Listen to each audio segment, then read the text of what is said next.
புருஷனோட சேர்த்து வைக்க முடியுங்கிற நம்பிக்கை எனக்கு சுத்தமா இல்ல. அவ அப்படி ஒருத்தனோட வாழறதே வேஸ்டடி.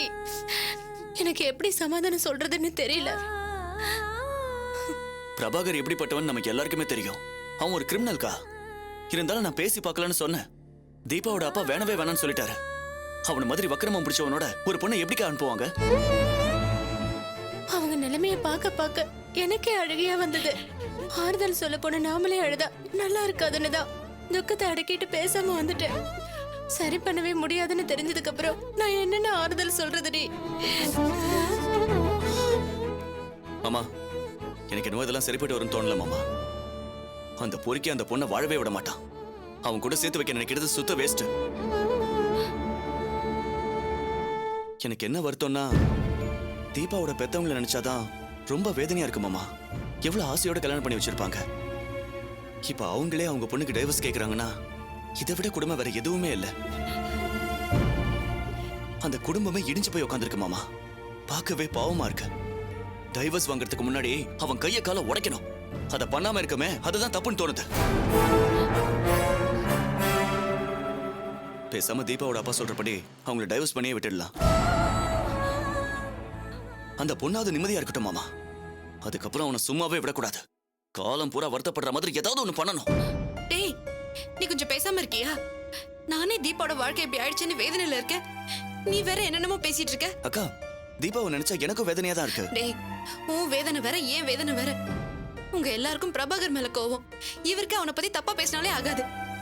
எனக்கு தீபாவோட எதிர்காலம் என்ன ஆக போகுதோன்னு அதை நினைச்சு தானே கலங்கிட்டு இருக்கேன். படிச்சுட்டு இருந்த பொண்ணுக்கு அவசர அவசரமா கல்யாணம் பண்ணி வச்சு அவ வாழ்க்கை இப்படி ஆகணும். துளசி, அழாத. அழாம எப்படி இருக்க முடியும்? இன்னும் அவ படிப்பு கூட முடியல. அதுக்குள்ள அவ வாழ்க்கை முடிஞ்சு போச்சுன்னா இதுக்கு மேல அவ எதிர்காலம் என்னடி ஆகுறது? ஒரு அப்பாவி பொண்ணுக்கு கல்யாணம் பண்ணி வச்சு அவ வாழ்க்கையவே குட்டிச்சவராக்கிட்டாங்களேடி. ஏதாவது ஒரு அதிசயம் நடந்து அவங்க ஒண்ணு சேர்ந்துட மாட்டாங்களான்னு நான் இத்தனை நாளா நம்பிட்டு இருந்தேன். இப்ப எல்லாமே இல்லைன்னு ஆயிடுச்சு. அவ்வளவு அவசரமா கல்யாணம் பண்ணது இப்படி பாதியிலே பெரியறதுக்காகவா? அவ மட்டும் என்னடி பாவம் பண்ணா? அவளுக்கு மட்டும் ஏண்டி இப்படி எல்லாம் நடக்குது?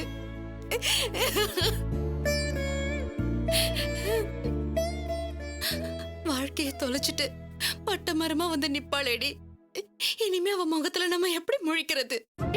அவளுக்கு என்னென்ன ஆறுதல் சொல்றது? அத நினைச்சா என்னால தாங்க முடியலடி. துளசி, எதுக்காக அழற? இந்த மாதிரி அழுது புலம்புறதுனால எந்த பிரயோஜனமும் இல்ல. அவ வாழ்க்கையை சரி பண்ணதை என்னால முடியல. என்ன அழவாச்சு விடுங்களேன். இப்ப எதுக்கு என்கிட்ட கோவப்படுற? பிரிஞ்சிடலாம், ரெண்டு சைட்லயும் முடிவு பண்ணிட்டாங்க. அதுக்கப்புறம் நம்ம என்ன பண்ண முடியும்? இனிமே நீ நானும் பேசி எந்த பிரயோஜனமும் இல்ல. நடக்கிறது நடக்கட்டும், தள்ளி நின்று வேடிக்கை பார்க்க வேண்டியதுதான். எப்படிங்க உங்களால இப்படி எல்லாம் பேச முடியுது?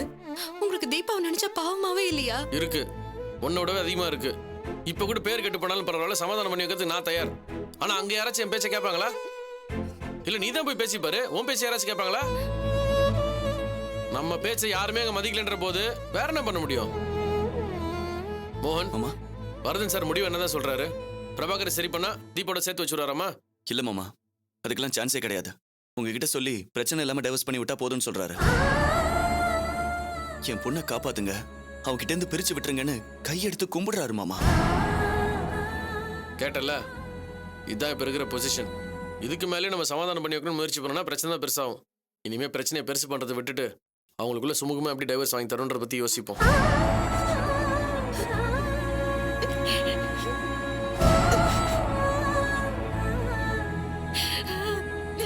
நீ ஏன் அழுதுகிட்டு இருக்க? தீபாவை பொறுத்த வரைக்கும் அவங்க கிட்ட இருந்து டைவர்ஸ் வாங்குறது அவளுக்கு நல்லது. தொல்லை ஒழிஞ்சது நிம்மதியா இருக்கலாம்க்கா. இல்லைன்னா காலம் பூரா அந்த பொண்ணு கஷ்டப்பட்டுக்கிட்டே தான் இருப்பா. மாமா, வரதன் சார் லாயர் கிட்ட எல்லாத்தையும் பேசிட்டாராம். நீங்களும் அக்காவும் பிரபாகர் கிட்ட பேசி பிரச்சனை இல்லாம டைவர்ஸ் வாங்கி கொடுத்துட்டா போதும்னு நினைக்கிறாரு. அவங்க கிட்ட தெளிவா பேசிடுங்க மாமா. முடிஞ்சா நீங்களும் அக்காவும் லாயர் ஆபீஸ்க்கு போய் பேசுங்க. மேற்கொண்டு அவனால எந்த பிரச்சனையும் வந்துடக்கூடாது. சரி, நான் பாத்துக்கிறேன். சரி மாமா, நாங்க கிளம்புறோம். வரங்க. வரேன் துளசி, வரேன் சார்.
எல்லாம் சரியா இருக்குல்ல? கையெழுத்து வாங்கலாமா? சரியா இருக்கு சார், கையெழுத்து போட சொல்லிடுங்க. அம்மா முதல்ல நீ வந்து சைன் பண்ணுமா.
தம்பி நீங்க வாங்க.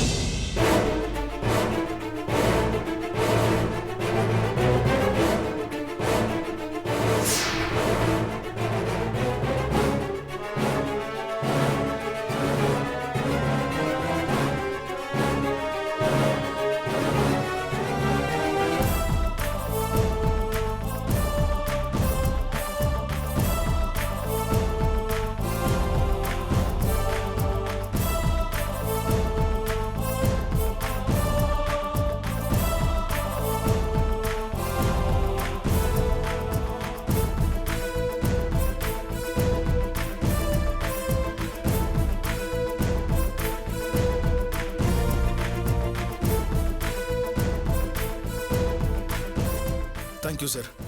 இது மியூச்சுவல் டிவைஸ் தானே, உடனே முடிஞ்சிடும்ல? முடிஞ்சிடும் சார், கொஞ்சம் உட்காருங்க. அம்மா நீயும் கேட்டுக்கம்மா. கோர்ட்டுக்கு என்னைக்கு வரணும்னு உங்களுக்கு கோர்ட்லேருந்து இன்டிமேஷன் வரும். நீங்கள் 2 பேரும் தவறாமல் வந்துடணும். கோர்ட்டில் வச்சு ஜட்ஜு எந்த கண்டிஷனும் இல்லாமல் நீங்கள் 2 பேரும் பரஸ்பரம் மனசொத்து பெரியறீங்களான்னு உங்ககிட்ட கேட்பாரு. நீங்கள் ஆமான்னு சொல்லணும். அப்படி சொல்லிட்டா எந்தவித பிரச்சனையும் இல்லாமல் நீங்கள் பிரிஞ்சிடலாம். ஜட்ஜு அதுக்கான உத்தரவில் சைன் பண்ணிடுவார். என்னம்மா சரிதானே?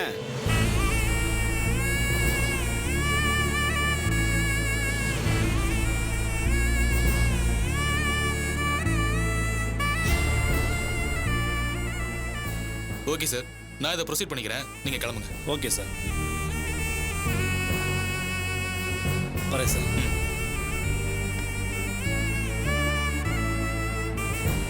வரேன் சார், நான் வரட்டுங்களா? 2 பேரும் சேர்ந்து என்ன எப்படிலாம் டீஸ் பண்ணீங்க. இப்ப பாத்தீங்கல்ல, ஒத்த பைசா கொடுக்காம டிவைஸ் வாங்கிட்டேன்.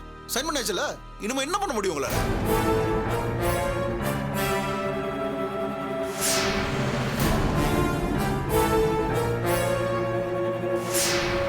எங்க தயவுல வாழ்ந்துகிட்டு என் கண்ணிலே விரல விட்டு ஆட்டுறீங்கல்ல? அடுத்தவன் பணத்தை அனுபவிக்கிறது உங்களுக்கு அவ்வளவு ஆசை.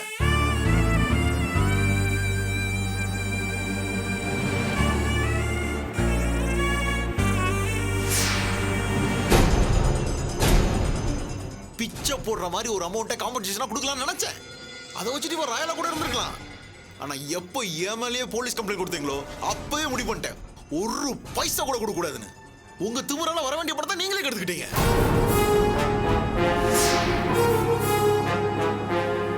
பிரபாகர், எதுக்கு தேவையில்லாம் வாய் விட்டுட்டு இருக்கீங்க? அதான் சைன் பண்ணி கொடுத்துட்டாங்களே, பேசாம வாங்க போலாம். இருங்க தமிழ், பேச வேண்டியிருக்கு.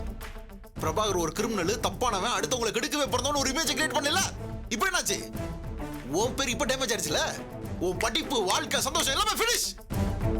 இனிமே நீ டெட் பாடி, செத்த போனோம்.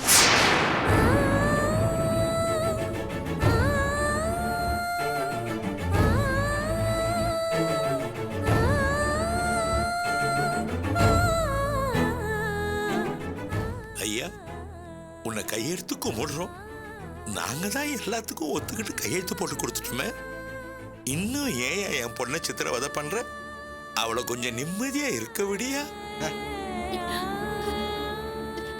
தம்பி, இந்த பெரிய மனுஷனுக்கும் எங்களுக்கும் தான் எந்த உறவும் இல்லைன்னு ஆயிடுச்சு. இனிமே ஒரு விஷயத்துல நாங்க தலையிடவே மாட்டோம். என் பொண்ணை கொஞ்சம் நிம்மதியா இருக்க விட சொல்லுங்க தம்பி. பிரபாகர், அதான் கேட்டபடி சைன் பண்ணி கொடுத்துட்டாங்களே, இன்னும் அவங்களை டீஸ் பண்ணிட்டே இருக்கீங்க. அந்த அளவுக்கு என்ன கடுப்பேத்திருக்காங்க தமிழ். பிரபாகர், சொன்னா புரிஞ்சுக்கோங்க. இதுக்கு மேல பேசினா தேவையில்லாத பிரச்சனை தான் வரும். முதல்ல கிளம்புங்க, வாங்க. விடுங்க தமிழ். சார் ப்ளீஸ், எந்த பிரச்சனையும் வேணாம், முதல்ல கிளம்புங்க.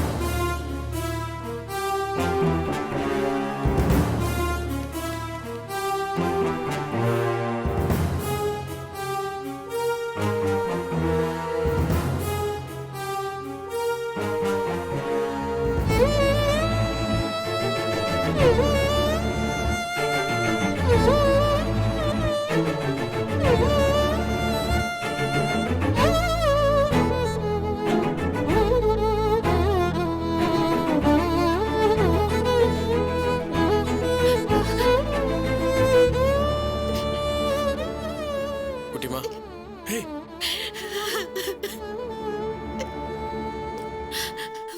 பாவங்க அவ. இவன் ஏன் இப்படி? ச்சே, நான் கனவுல கூட நினைக்கலங்க இவ்வளவு மோசமா இருப்பான்னு. அவர் ஏன் இப்படி நடந்துக்கிறாருன்னு எனக்கு புரியல. எனக்கு ரொம்ப ஷாக்கிங்கா தான் இருக்கு. எங்க நான் தீபாவை பார்க்கணும். என்ன சொல்ற துளசி? இப்ப போய் நீ தீபாவை பார்க்க போறியா? அவங்க பிரபாகர் மேல மட்டும் கோவமா இல்ல, நம்ம மேலே கோவமா தான் இருக்காங்க. இப்ப போய் நீ பார்த்து பேச பிரச்சனை இல்லைங்க, தான். நான் தீபாவை பார்த்தே ஆகணும். இத்தனை வருஷத்துல அவன் முகத்துல எப்படி ஒரு வேதனை நான் பார்த்ததே இல்ல. சரி, நீ இப்ப உடனே போய் பார்க்க வேண்டாம். முதல்ல அவங்க வீட்டுக்கு போய் ரிலாக்ஸ் ஆகட்டும். கொஞ்ச நேரம் கழிச்சு நீ பொறுமையா போய் பாரு. சரியா? என்ன எதுவுமே சொல்லாம நிக்கிற? வா போலாம். ச்சே, ச்சே, ச்சே. இதுல தப்பா நினைக்க என்னங்க இருக்கு? இது உங்க வீடு மாதிரி, நீங்க எப்ப வேணாலும் வரலாங்க. ரொம்ப சந்தோஷங்க. நாங்க வீட்ல தான் இருக்கோம், வாங்க. சரிங்க, சரி சரி. ஐயோ, எனக்கு கையும் ஓடல காலும் ஓடல, ஒரே படபடப்பா இருக்கே. அம்மா, என்னாச்சு? ஏன் இப்படி பறக்கற? டேய், மாப்பிள்ளையோட அம்மா இப்பதான்டா ஃபோன் பண்ணாங்க. அவங்களும் மாப்பிள்ளையோட அக்காவும் பவித்ராவை பார்க்க இப்பவே வரேன்னு சொன்னாங்க. என்ன பத்மா, மாப்பிள்ளைமா வர்றாரு? இல்லைங்க, மாப்பிள்ளையும் அவரோட அப்பாவும் இன்னொரு நாளைக்கு வராங்களாம். இன்னைக்கு இந்த ஏரியாவுல யாரையோ பார்க்க வந்திருக்காங்க. அப்படியே நம்ம வீட்டையும் பவித்ராவையும் பார்த்துட்டு போலான்னு கேட்டாங்க. நானும் சரின்னு சொல்லிட்டேங்க. டேய், அவங்க உடனே கிளம்பி வரேன்னு சொன்னாங்க. அவங்க வர்றதுக்குள்ள நல்ல கடையில ஸ்வீட், காரம், பழம் எல்லாத்தையுமே வாங்கிட்டு சரிம்மா. வந்துருங்க. டேய், வர்றவங்க மாப்பிள்ளை வீட்டுக்காரங்க, அவங்கள நல்லா கவனிச்சு அனுப்பணும். அப்பதான் அவங்க சந்தோஷப்படுவாங்க. சரிம்மா, கவனிச்சிடலாம். இவன் எங்க போனா? ஏய் பவித்ரா, என்னம்மா? ஏய், நீ ரெடியா தானே இருக்க? இந்த Dress வேண்டாம், போய் புடவைய மாத்திக்க போ. என்னம்மா நீ? நான் அவசரமா வெளியில கிளம்பிட்டு இருக்கேன். ஃப்ரெண்ட் பர்த்டே போகணும்னு சொன்னல. அதெல்லாம் அப்புறம் போய்க்கலாம். நீ மாப்பிள்ளை வீட்டுக்காரங்க வராங்க, முதல்ல போய் Dress மாத்து. போ போ போ, நீ போய் அவளுக்கு ஹெல்ப் பண்ணு. போ.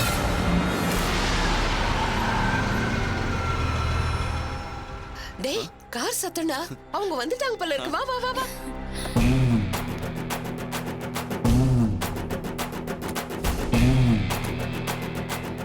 இந்த வீடு தானே? இந்த வீடு தான் சித்தப்பா.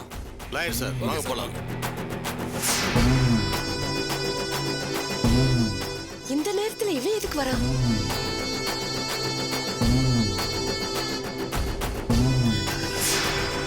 நில்லுங்க. யார் நீங்கெல்லாம்? யார் வேணும் உங்களுக்கு? வணக்கம்மா. வணக்கம். ஐயா வணக்கம். வணக்கம். நான் எக்ஸ் கவுன்சிலரு. சார் என்னோட ஃப்ரெண்ட் லாயரு. இவன் நம்ம பையன்தான். இவன் உங்க மேல ஒரு புகார் கொடுத்திருக்காமா.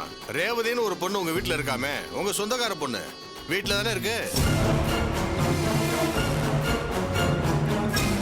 டேய், நீ எதுக்குடா வந்த? ரேவதி அவளுக்கு உனக்கு எந்த சம்மந்தமும் இல்லைன்னு சொல்லிட்டால, கிளம்புடா. தம்பி, நாங்க தான் பேசிட்டு இருக்கோம்ல, எதுக்கு கோபப்படுற? உங்களுக்கும் எனக்கும் எந்த சம்மந்தமும் இல்ல, கிளம்புங்க. தம்பி, யார்கிட்ட பேசுறோம்னு தெரிஞ்சுக்கிட்டு பொறுப்பா பேசுங்க. நாங்க சுமூகமா பேசி பிரச்சனையை தீர்த்துக்கலாம்னு வந்திருக்கோம், தகராறு பண்றதுக்கு வரல.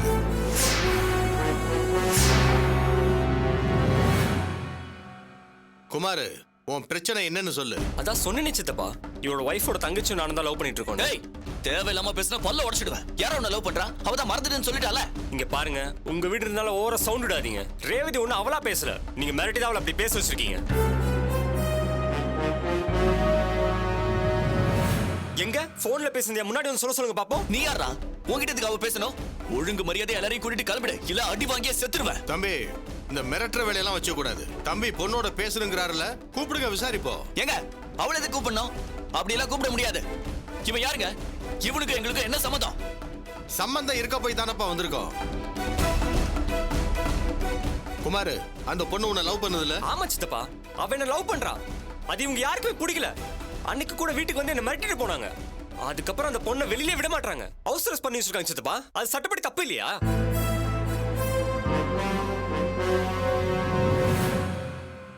எல்லாரும் சேர்ந்து அந்த பொண்ணை வீட்டுல அடைச்சு வச்சு கொடுமைப்படுத்துறாங்களோ எனக்கு சந்தேகமா இருக்கு சித்தப்பா. என்னம்மா இதெல்லாம்?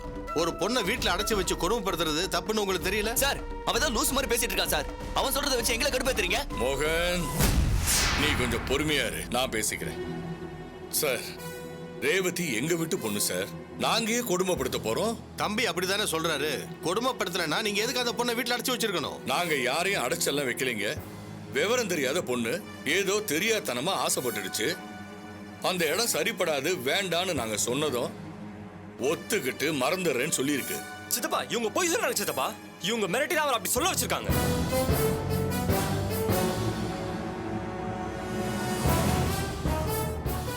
ரேவதியை கூப்பிட்டு விசாரிங்க சித்தப்பா. அவ சொல்லட்டும் என்ன மறந்துட்டேன்னு. அப்ப நான் ஒத்துக்கிறேன். தம்பி, நீ பேசுறது சரியில்லை.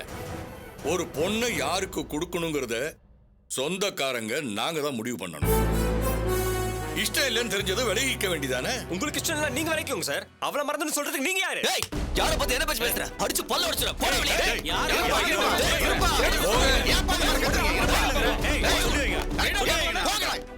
பின்னால போங்கப்பா. ஏன் டென்ஷன் ஆகுறீங்க? பெரியவங்க நாங்க பேசிட்டு இருக்கோம்ல, பொறுமையா இருங்கப்பா.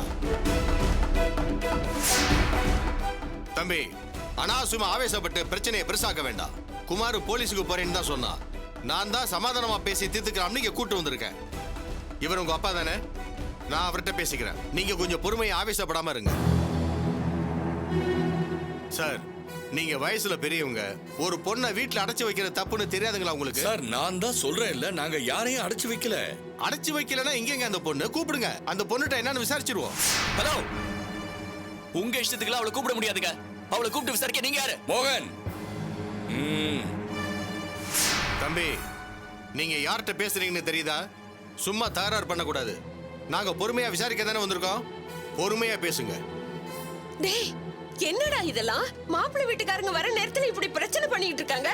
பாருங்க பாருங்க சித்தப்பா, அவளுக்கு வேற மாப்பிள்ள அவர் பாத்துட்டு இருக்காங்களா? ஐயோ, அப்படி எல்லாம் இல்லைங்க. என் பொண்ணு பாக்கிறதுக்காக தான் மாப்பிள்ளை வீட்டுக்காரங்க வராங்க. இப்ப வந்து பிரச்சனை பண்றீங்களே, அவங்க என்னங்க நினைப்பாங்க? அம்மா, நாங்க ஒண்ணும் பிரச்சனை பண்றதுக்காக வரலமா. அந்த பொண்ணுக்கு இவனை பிடிச்சிருந்தா பேசாம கட்டி வச்சிடுங்க. இவன் எனக்கு சொந்தம் தான், நல்லா பாத்துக்குவான். வசதியான குடும்பம் வேற. எங்களுக்கு வசதி எல்லாம் தேவையில்லைங்க. இவனை எங்களுக்கு சுத்தமா பிடிக்கல. உங்களை கையெடுத்து கும்பிடுறேன், இங்க இருந்து போயிடுங்க. இப்படி எல்லாம் சொன்னா எப்படிமா? வயசு பசங்க ஒருத்தருக்கு ஒருத்தர் பிடிச்சிருந்தா அவங்களுக்கு கல்யாணம் பண்ணி வைக்கிறதானே முறை. வக்கீல் சார், சட்டம் என்ன சொல்லுதுன்னு அவங்களுக்கு எடுத்து சொல்லுங்க சார். ஆமாம்மா, அந்த பொண்ணுக்கு 18 வயசு முடிஞ்சிடுச்சு. சட்டப்படி அது மேஜர். அது விருப்பப்படி அது யாரை வேணாலும் கல்யாணம் பண்ணிக்கலாம். அதை அடைச்சு வைக்கிறதோ கொடுமைப்படுத்துறதோ அது சட்டப்படி குற்றம். எங்களால இது விஷயமா லீகலா ஆக்ஷன் எடுக்க முடியும். என்ன சார் பேசுறீங்க? நாங்க தான் யாரையும் அடைச்சு வைக்கலன்னு சொல்றேன் இல்ல. அப்படின்னா அந்த பொண்ணை கூப்பிடுங்க சார். அதுகிட்ட உண்மை என்னன்னு நாங்க விசாரிக்கிறோம். ஏங்க, இவனே ஒரு பொம்பளை பொறுக்கி கிரிமினல். இவன் சொன்னான்னு பஞ்சாயத்து பண்ண வந்திருக்கீங்க. உங்களுக்கு எல்லாம் அறிவே இல்ல? தம்பி, வார்த்தையை அளந்து பேசுங்க. முதல்ல அந்த பொண்ணை கூப்பிடுங்க. விசாரிச்சா உண்மை என்னன்னு தெரியும். அந்த பொண்ணு போன்ல வர சொன்னதுனால தான் தம்பி வந்திருக்கிறாரு.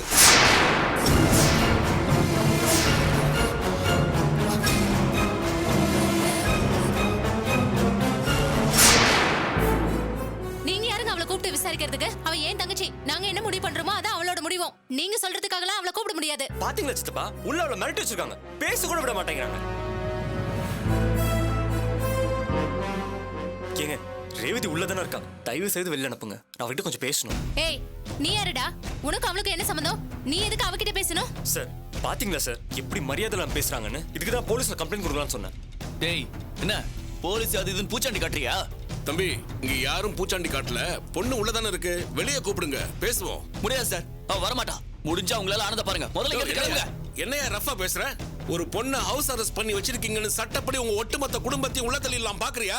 என்ன பாக்குறியா? மிரட்டுறீங்களா? அதான் இவனுக்கும் அவளுக்கும் எந்த சம்மந்தமும் இல்லைன்னு சொல்றல. தம்பி, எதுக்கு வளவலன்னு பேசிக்கிட்டு? பொண்ணு உள்ளதானே இருக்கு, கூப்பிடுங்க. தனக்கு இவனுக்கு எந்த சம்பந்தமும் இல்லைன்னு சொல்லிட்டா இதே இடத்துல அவனை செருப்பால் அடிக்கிறேன்.